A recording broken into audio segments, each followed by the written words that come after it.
malagasy mpiray tandrazana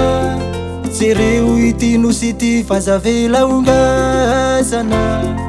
isika tsy natao anitra ambony arena ananatsiketo ny hery sy ny fahendrena azavela njakazakany olo ty tena antany fa to mikoroso fana ihany ory malagasy mpiray tandrazana naona novela oviravirany vahiny ty tantsika dia rijora riaranova anovaovaova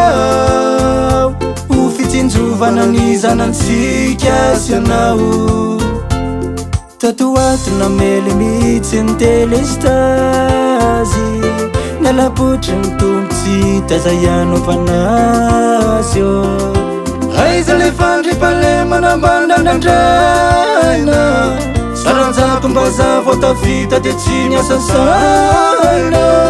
nanoanana mandrotsirotsy vidim-piainana miakatra ihany ka azafady fa indro ary lay Saina Fotsy homariky ny faresena fa tena tsy zaka amin'ny aina intsony izy ty fa to afo be vidim-piainana miakatra ihany de nalafo ianao kora sendra marary tsisy toerana nanopitaly tsisy fanafody natao any olo sahirana any an-danitra ihany angamba vao hita mangirana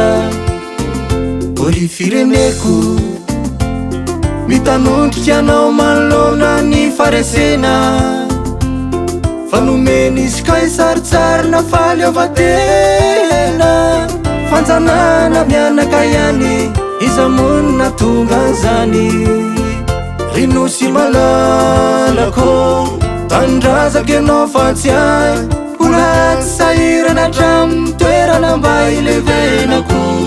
fantany rehetra efa nisy ny botoka tsy misy toerako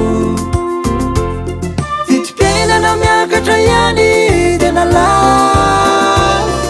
ianao kora sendra marary tsisy toerana nanopitaly tsisy fanafody natao any olo sahirana any an-danitra ihany angamba vao hita mangirana endry malagasy aho malagasy ianao malagasy ny razam-betsika dia hiara entana fa efa mba vahoana ny faravana ny firenetsika indro ary ny Saina Fotsy ansangako ho marika fa resy aho nona ny taranako tsy mianatra ny zanako lasa mafy ny saina fa tsy tazantsony ny tena fitiavan'lay gasikara lanjavana tsy taintsony lay sotoavina mamalagasy mampalahelo miaina zany reto ankizy mitomany marary ny taniny marary lay gasikara marary ny taniny marary lay gasikara marary ny taniny